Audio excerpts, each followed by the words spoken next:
स्वागत है मेरे YouTube channel SK helping hands for class 1 to 12 RBSC board प्रारंभिक शिक्षा पूर्णता प्रमाण पत्र परीक्षा 2021 मॉडल पेपर इंग्लिश का हम लोग देखेंगे।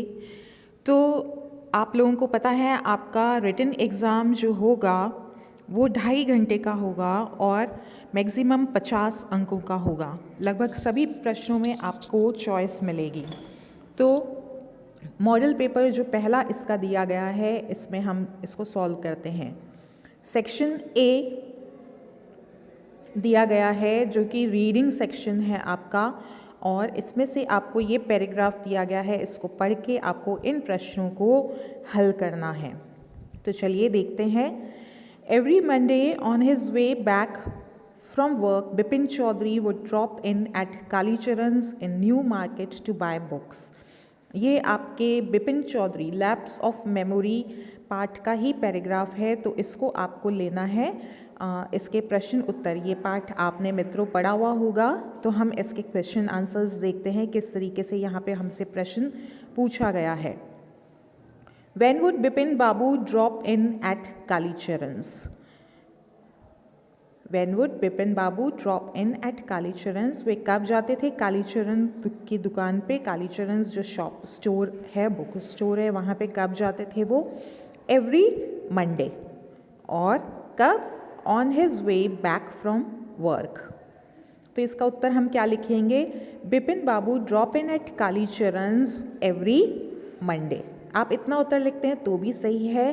Bipin Babu drop in at Kalicharan's every Monday on his way back from work. तो ये भी हमारा उत्तर सही है। अब आपके पास इन दो प्रश्नों में आपके पास चॉइस रहेगी। इन दो में से आपको एक का ही उत्तर देना है। तो यहाँ तो आप पहला प्रश्न कीजिए या आप ये वाला प्रश्न कीजिए, आपकी इच्छा है। आपको जो चीज़ समझ में आती है वो आप हल कर सकते हैं। दूसरा प्रश्न देखते हैं। Why would Bipin Chaudhary drop in at Kalicharan's? वे क्यों जाते थे वहाँ पे? Bipin Chaudhary would drop in at Kalicharan's to buy books. To buy books, तो प्रश्न में से ही आ जाएगा। Bipin Chaudhary would drop in at Kalicharan's to buy books. अगला प्रश्न देखते हैं। Which type of books did he usually buy? किस तरीके की पुस्तकें वो खरीदते थे? तो यहाँ पे उत्तर है इसका crime stories, ghost stories and thrillers. अगला प्रश्न इसकी चॉइस में है। What type of person was Bipin Babu? वे किस प्रकार के व्यक्ति थे बिपिन बाबू? तो बिपिन बाबू कैसे थे? Bipin Babu was not a good mixer, had few friends, बहुत कम मित्र थे।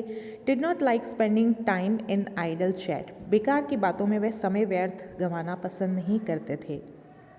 तीसरा प्रश्न देखते हैं। तीसरे में फिर से आपके पास चॉइस है और आपको इन दो में से केवल एक का ही उत्तर आपको देना है। तो इसको देखते हैं। What feeling did Bipin Babu have that day? Feeling, क्या फीलिंग हो रही थी उनको? बिपिन बाबू, यहाँ पे स्पष्ट उत्तर दिया गया है। Bipin Babu had the feeling that someone was observing him from close quarters. इसकी चॉइस में प्रश्न है। From where was the person observing Bipin Babu? तो the person was observing Bipin Babu, the person was observing Bipin Babu from close quarters. ये इसका उत्तर हो गया। Find out from the passage the word which means gentle. आपको वह शब्द ढूंढना है पैसेज में से जिसका अर्थ है जेंटल। तो जेंटल के लिए इन्होंने पहला अक्षर आपको दे दिया एम। अब यदि आपको समझ में आता है तो आप ढूंढ सकते हैं, अदरवाइज़ आप एम से शुरू होने वाले शब्दों पे आप थोड़ा सा ध्यान दीजिए।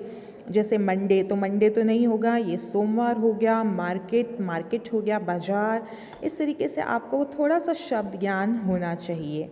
मीक, मीक माने कि जेंटल, तो जेंटल इसका उत्तर हो गया meek. Find out the word from the passage which is opposite in meaning to the word open. Open का विलोम शब्द क्लोज होता है और ये आपके पैराग्राफ में भी दिया गया है, आप देख सकते हैं। क्लोज, ओपन का विलोम शब्द क्लोज। नेक्स्ट आपका आ जाता है read the following stanza and answer the questions given below. यहाँ पे आपको एक पोएम का पैराग्राफ दिया गया है जो कि आपके किताब में से ही है। I love to rise in a summer morn when the birds sing on every tree. The distant huntsman winds his horn and the skylark sings with me. Oh, what sweet company. तो आपको बताना है when does the poet like to rise अथवा what do the birds do on every tree। तो दोनों ही बहुत ही सरल प्रश्न हैं, दोनों का उत्तर हम लोग देखते हैं। आपको कॉपी में एक ही करना है। मित्रों, यहाँ पे एक बात बताना चाहूँगी, आप ये मत समझिएगा कि आप दोनों उत्तर लिख देंगे और जो सही होगा उसमें आपको जांचकर्ता अंक दे देगा। ऐसा नहीं होता है, तो आप प्लीज़ एक ही उत्तर लिखिएगा। दोनों लिखने से आपको कोई भी अंक हो सकता है वो नहीं दे।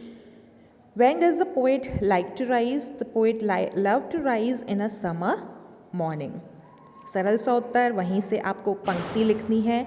What do the birds do on every tree? Birds sing on every tree. तो ये पहले का उत्तर यहाँ पे आ गया। अगला प्रश्न देखते हैं। Who winds his horn in the morning? कौन अपना हॉर्न बजाता है? तो The distant huntsman winds his horn. इसकी चॉइस में ये प्रश्न है Which bird sings with the poet? The skylark sings with the poet. यहाँ पे मी है, लेकिन आपको प्रश्न में द पोएट है, तो आपको इस मी की जगह क्या लिखना है? The poet. Skylark sings with the poet. चलिए आगे बढ़ते हैं। ये आपकी किताब के ही प्रश्न है, तो हम लोग इसको जल्दी से देख लेते हैं। What did the author find in the junk box? Junk shop. तो उसको वहाँ पे क्या मिला था? जंक शॉप पे एक रोल टॉप डेस्क मिला था। क्या मिला था दोस्तों? एक रोल टॉप डेस्क उसको वहाँ पे मिला था। The author found a role top desk in the junk shop. अगला प्रश्न देखते हैं। अब यहाँ पे फिर से आपके पास चॉइस है। Where did Bipin Babu go in October 58? Bipin Babu went to Kanpur in October 1958। कहाँ गए थे वे? कानपुर। KANPUR। कानपुर वो गए थे। Whose picture did the author lift on the Everest? वे किसकी पिक्चर लेकर के गए थे? तो हम जब भी कठिन काम करते हैं तो हम किसी न किसी गॉड की पिक्चर लेकर के जाते हैं, और वे लेकर के गए थे गुरु नानक जी की पिक्चर। गुरु नानक की पिक्चर वे लेकर के गए थे। घंटियाँ बज रही हैं तो स्कूल चालू है मित्रों, और आप अपनी पढ़ाई पे भी पूरा ध्यान दीजिए। चलिए नेक्स्ट प्रश्न देखते हैं हम लोग। अगला प्रश्न आपका है Whose picture did the author lift on the Everest? How did Geordie bring the fawn back home? वह उस छोटे से हिरन के बच्चे को वापस कैसे लेकर के आया था जॉर्डी? तो ये आपने पढ़ा ही होगा पाठ।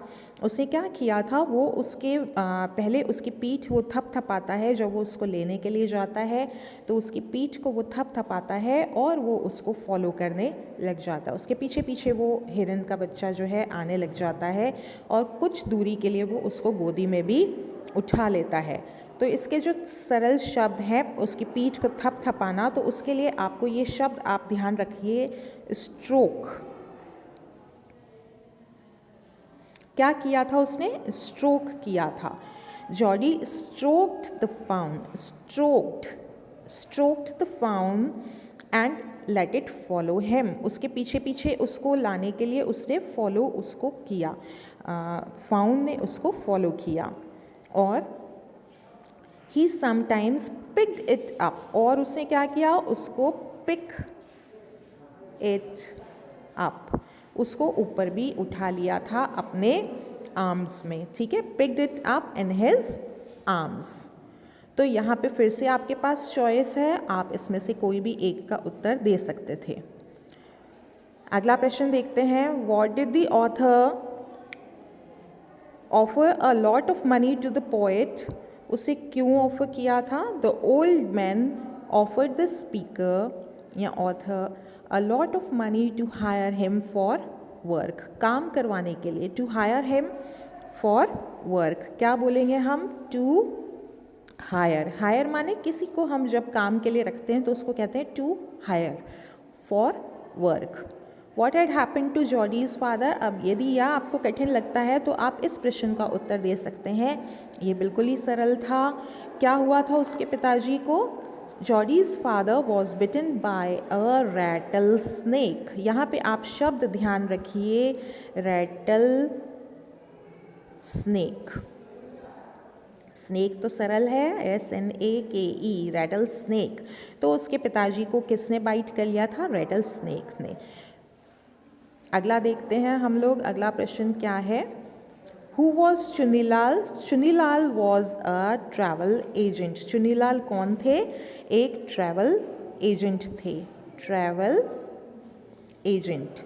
Chunilal was a travel agent. Next question देखिए, इसी में चॉइस है आपके पास। What was it about Mount Everest that the author found irresistible? उसको कौन सी बात ऐसी लगती थी कि वो माउंट एवरेस्ट से अपना ध्यान हटा ही नहीं पाते थे, उसकी तरफ बहुत अधिक अट्रैक्ट होते थे। तो वो जो था माउंट एवरेस्ट था, माइटीएस्ट था। सभी पर्वत श्रेणियों में उसको वो सबसे अधिक ताकतवर लगता था, माइटीएस्ट। और क्या लगता था? Highest. Mount Everest is the highest peak. तो एवरेस्ट जो से हाईएस्ट पीक उसको लगता था एंड अ चैलेंज, और वह उसके लिए एक चैलेंज था। अब आपके पास सेक्शन बी स्टार्ट हो जाता है। यहाँ पे आपको एक बात ध्यान में रखनी है कि आपको इस तरीके से टेबल में ही आपको अपने प्रश्नों के उत्तर देने हैं। 11 से आप 21 तक संख्या लिख लेंगे, उसके सामने आपको अपना उत्तर लिखना है। जो भी ऑप्शन में उत्तर होगा, ए है तो ए, बी है तो बी, इस तरीके से आपको केवल वह लिखना है। यदि आप इस पूरे को उतारते हैं तो कोई लाभ नहीं, आप ही का समय व्यर्थ जाता है वहाँ पे। तो इस तरीके से आप टेबल बनाएंगे 11 से 21, ये इस तरीके से, और फिर इसके सामने ही आप इसका उत्तर लिख देंगे। जैसे अब हम 11वां प्रश्न देखते हैं। Mohan is a strong boy, he dash lift this box easily. Mohan strong लड़का है, तो यहाँ पे हमें मॉडल यूज़ करना है, तो उसकी कैपेसिटी हम बता रहे हैं। तो यहाँ उत्तर क्या हो जाएगा? कैन। क्या उत्तर हो जाएगा? कैन। अब कैन का शब्द कौन सा है? लेटर है ए। तो यहाँ पे हम 11वें का जब उत्तर लिखेंगे तो 11 संख्या के आगे हम ए लिख देंगे बस। अगला देखिए, today Indian cricket team dash playing against Australian cricket team. तो इसका उत्तर क्या आ जाएगा? Today Indian cricket team.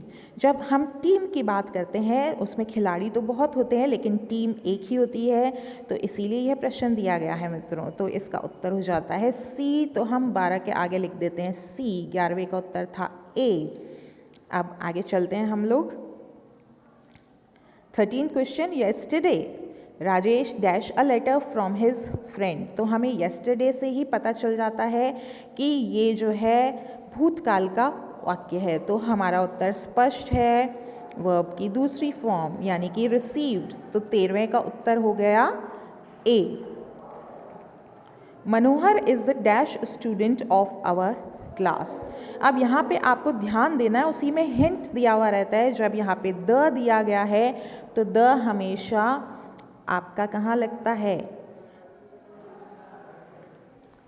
जो सबसे अधिक डिग्री को बताएगा। तो सबसे अधिक डिग्री इंटेलिजेंट का सुपरलेटिव फॉर्म है मोस्ट इंटेलिजेंट। तो ये छोटे छोटे आपको हिंट्स वहीं पे दिए जाते हैं। द आ गया तो मोस्ट इंटेलिजेंट आ जाएगा इसका उत्तर। There is dash university in our town. यहाँ पे आर्टिकल का प्रयोग बताना है। जब यूनिवर्सिटी, यू की आवाज़ जब अ जैसे आती है, जैसे अम्ब्रेला, तो उसके आगे हम एन लगाते हैं, परंतु यहाँ पे यू की आवाज़ किस प्रकार से आ रही है? यू के जैसे ही। जब यू की आवाज़ यू जैसे ही आती है, यूनिवर्सिटी, यूनिवर्सिटी, यू की आवाज़ इस तरीके की आती है, साउंड ऐसी आती है यू। तो उसके आगे हम लोग को क्या लगाना होता है, ए लगाना होता है। तो हमारा उत्तर हो जाता है इसका a, a university in our town. The meaning of the word remote is, remote का अर्थ होता है फार अवे फ्रॉम, दूर, फार अवे फ्रॉम, दूर। नेक्स्ट देखते हैं, find out the word with correct spelling. यहाँ पे करेक्ट स्पेलिंग कौन से वर्ड की है वो हमें ढूंढना है। तो स्टारवेशन, स्टारवेशन, स्टारवेशन, तो इसकी सही स्पेलिंग ये होती है मित्रों। तो उत्तर ए हो गया इसका। Find out the word with different sound at the underline part. आपको जिस के नीचे अंडरलाइन किया गया है उसकी आवाज़ को ध्यान देना है। तो fear, near, bear and fair. बाकी में ई ए की आवाज़ ई के जैसे आती है, जबकि फेयर में ए की आवाज़ आती है। तो इसका उत्तर हो जाता है डी। आगे बढ़ते हैं। When I reach there the dinner dash almost reach there, तो डिनर ख़त्म, जब मैं वहाँ पहुँचा तो डिनर ख़त्म हो चुका था, वॉज फिनिश्ड। सिनोनिम, सिनोनिम क्या होता है मित्रों, पर्यायवाची। The synonym of the word scorch is, scorch होता है जल जाना। जैसे प्रायकर धूप के संदर्भ में यह शब्द प्रयोग किया जाता है, जिससे जलने के निशान से बन जाते हैं हमारी स्किन वगैरह पे। तो इसका उत्तर है बर्न, BURN। अब देखिए यहाँ पे आपको चेक भी करना है। यहाँ पे दिया है बर्न और यहाँ पे दिया है बॉर्न। तो आपकी जरा सी स्पेलिंग गलती में देखने में आपने गलती करी तो आप यहाँ पे उत्तर गलत कर सकते हैं, इसलिए सावधानी बरतिएगा। इसका उत्तर ए है। नेक्स्ट देखते हैं। Find out the word for one word for a shelter of soldiers made by digging a hole. तो किस प्रकार से शेल्टर बनाया जाता है, उसको क्या कहा जाता है जब खड्डे बना करके उसमें सोल्जर्स, सैनिक छुप जाते हैं, तो वो कहलाता है dug out. Use the marks such as comma, question marks. Punctuation marks का क्वेश्चन आ गया। Well I think they are used all over the world. तो इसमें एक तो W बड़ा हो जाएगा, वेल। अब वेल के बाद एक्सक्लेमेटरी मार्क आएगा। तो ये दो चीज़ें हमने सुधार कर ली। I think they are used all over the world, और उसके बाद फुल स्टॉप आ जाएगा। तो ये दो बदलाव आपको, W को बड़ा और उसके बाद एक्सक्लेमेटरी मार्क आपको लगाना है। क्वेश्चन 23 देखते हैं। Change the following sentences as directed in brackets.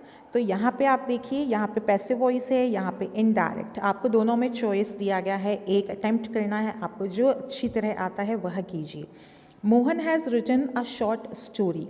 तो यहाँ पे हम देखेंगे ऑब्जेक्ट क्या है, उसको हम आगे ले आए। A short story, a short story, has आ गया तो हैज़ बीन आ जाएगा। ये नियम आपने पढ़े होंगे अभी तक।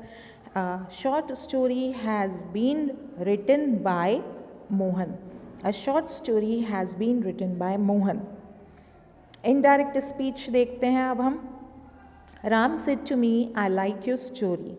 Ram told me that he liked, your की जगह क्या आ जाएगा, माई, और आई राम के लिए प्रयोग हो रहा है तो थर्ड पर्सन में इसको बदल देंगे, he. Ram said to me that, यहाँ से ये दोनों हट जाएंगे, कॉमा और inverted comma. He liked my story, he liked my story. आगे बढ़ते हैं। सेक्शन सी आपका राइटिंग का है, तो इसके लिए आपको निरंतर अभ्यास चाहिए। एप्लीकेशन है, और एप्लीकेशन का वीडियो आप मेरे चैनल पे देख सकते हैं। मैंने पहले भी आपसे शेयर किया है। ये SK helping hands for class 1 to 12 बहुत अच्छी तरह समझाया गया है। विशेषकर यदि आप ग्रामीण क्षेत्र हैं तो ये वीडियो आपके लिए बहुत ही सहायक होने वाला है। आप अपने कमेंट्स से भी मुझे परिचित कराइए, आपका क्या विचार हैं इस बारे में। तो हम प्रश्न देखते हैं। Imagine yourself to be Kamlesh और कल्पना। यहाँ पे आपको खुद का नाम नहीं लिखना, नाम वाली जगह पे आपको या तो कमलेश लिखना है या कल्पना लिखना है। अब आपका पता दिया गया है, लिविंग एट आदर्श नगर जयपुर, ये आपका पता दिया गया है। और फिर write a letter to your friend Mohit और मोनिका। तो जिसको हम पत्र लिख रहे हैं, डियर, हम मोहित या मोनिका कुछ भी लिख सकते हैं। Inviting him her to attend your elder sister's marriage, मेरी बड़ी बहन की शादी है, आपको इस तरीके से उसको इनवाइट करना है। तो इनविटेशन जब आप भेजेंगे तो आप उसको डे और तारीख, उसको दिन तारीख बताएंगे। प्रिपरेशंस ऑलरेडी डन, आपने कोई हॉल वगैरह बुक कर लिया है, सारी प्रिपरेशंस कर ली हैं, उसकी आप जानकारी देंगे। यदि उससे आपको किसी प्रकार की सहायता की उम्मीद है कि वो 2 दिन पहले आ जाए, तो आप उसको वह भी मेंशन करेंगे और उसको उसकी परिवार सहित या उसको आप एक कॉर्डियल इनविटेशन भी देंगे। यदि आप ये अटेम्प्ट नहीं करना चाहते हैं तो आपके पास फिर से इसमें चॉइस है। Your studies are affected due to the lockdown during corona pandemic. Pandemic word आप बहुत ध्यान में रखिए, पैंडेमिक महामारी। एज मॉनिटर, आप मॉनिटर हैं अपनी कक्षा के, एप्लीकेशन आपको लिखनी है हेडमास्टर को to arrange extra classes for major subjects as your board exams are on head। are on head का मतलब होता है बहुत ही नज़दीक, सिर पे है, परीक्षाएं नज़दीक हैं और आपको उनको लिखना है। तो आप ये इस तरीके से लिखेंगे, sir as we the classes were not regular during the pandemic and schools were closed, so now we need extra classes in all our subjects। इस तरीके से आप उन्हें मेंशन करेंगे। so please arrange our extra classes as soon as possible। Next question देखते हैं इसका हम लोग। Right a paragraph on your village, you may use the following points. आपको अपने गांव के बारे में लिखना है। लिव इन अ विलेज, कौन से गांव में रहते हैं। It is a small village, it is far from busy city life, there many people are farmers, they rear cattle, they work in the fields, but we enjoy very fresh nature। Life is simple in villages, it is free from pollution and modern facilities are now becoming available। I like my village very much। तो आपको बहुत ज़्यादा नहीं लिखना था, आप सरल शब्दों से ही आप इसमें लिख सकते थे। इसके बाद आपके पास फिर से चॉइस है मित्रों, और ये चॉइस थोड़ा सा अलग है, आपको थोड़ा सा दिमाग भी प्रयोग करना पड़ेगा। इसको देखते हैं अच्छी तरह से, क्योंकि ये बहुत ही नई चीज़ है विशेषकर आप लोगों के लिए।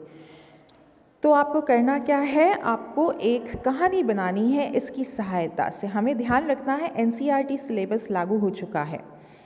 अ यंग क्रिकेट, जो एंट एंड द क्रिकेट वाली आपकी कहानी है, उसी से इंस्पायर होकर के ये बनाया गया। A young cricket used to sing and enjoy during summer and spring days. Summer माने गर्मी, और बसंत के समय भी वो गाता और नाचता रहता था। Did not bother to work and collect edibles. अब कलेक्ट माने एकत्रित करना, एडिबल्स माने खाने पीने का सामान। तो वो बिल्कुल परवाह नहीं करता था और खाने पीने का सामान एकत्रित नहीं करता था। और विंटर अराइव्ड, विंटर आ गई यानी कि सर्दियाँ आ गई। एम्प्टी कबर्ड, उसकी अलमीरा बिल्कुल खाली थी। जब सर्दी आई तो उसके पास कुछ भी खाने को नहीं था। और फिर क्या हुआ, he was very much worried। and अब आपके पास यहाँ पे 2 ऑप्शंस हैं, आप चाहो तो ये वाला ले लो, चाहो तो ये वाला ले लो। इसके दोनों का एंड में थोड़ा थोड़ा सा डिफरेंस है, तो आप कोई भी एक ऑप्शन के साथ इस कहानी को ख़त्म कर सकते हैं। ये हमारे ऊपर होगा हम कैसे इस कहानी को ख़त्म करते हैं। आगे देखते हैं इसको। Goes to a squirrel for help, यदि वह एक गिलहरी के पास जाता है तो वहाँ पे क्या हुआ। Goes to an ant for help, चींटी के पास जाता है तब क्या हुआ। तो इसको मित्रों हम लोग थोड़ा सा जूम करते हैं एंड वी सी, जब वो स्क्विरल के पास जाता है तब क्या होता है। The cricket was very much worried, he went to a squirrel for help। The squirrel took promise to work and told to sing and be careful in future। अब उसको स्क्विरल ने सलाह दी, उसे वादा लिया कि तुम काम करोगे और आइंदा से केयरफुल रहोगे भविष्य में। ऑफर्ड शेल्टर एंड फूड, इस बार तो मैं तुम्हें फूड और शेल्टर दे देता हूँ। हैप्पी एंड कंटिन्यूड सिंगिंग, और उसके वहाँ पे रहते हुए क्रिकेट जो था, झिंगुर जो था, खुशी खुशी वहाँ पे रहने लगा और गीत गाने लगा।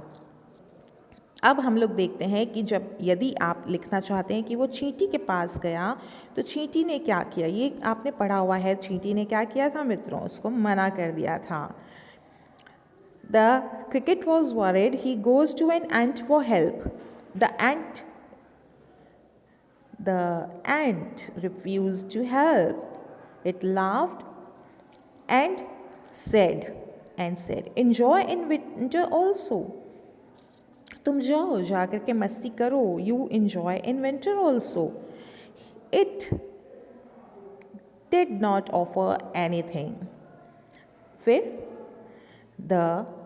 अब क्या लिखेंगे हम आगे, तो कौन डिसअपॉइंटेड और स्टॉप क्या किया उसने, तो पहले डिसअपॉइंटेड माने निराश हो जाना। डिसअपॉइंटेड का अर्थ हमें पता होना चाहिए, निराश हो जाना, तो वो निराश हो गया।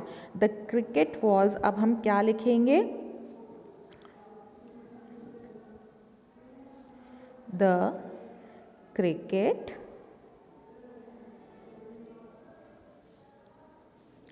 was disappointed. The cricket was disappointed. इसके बाद क्या लिखना होगा हमें, अब वो सुधर गया था। He stopped wasting his time and was careful for in future. उसने ये सब रोक दिया, मस्ती करना, डांसिंग, सिंगिंग, और वह आगे भविष्य के लिए केयरफुल हो गया। सो मित्रों, अब हमारा ये पेपर आपने देख लिया है। इसका आपको मार्किंग पैटर्न भी दिया गया है, टाइप्स ऑफ क्वेश्चंस, कितने प्रश्न आएंगे। तो टोटल 25 क्वेश्चंस थे। यहाँ पे हम देख सकते हैं आपके पास आपको टोटल 25 क्वेश्चंस ही दिए गए हैं। हर एक प्रश्न में लगभग प्रश्न में चॉइस दी गई है और इस तरीके से आपके पास प्रश्न आएंगे। So good luck, all the best, and do like and subscribe my channel. Thank you so much.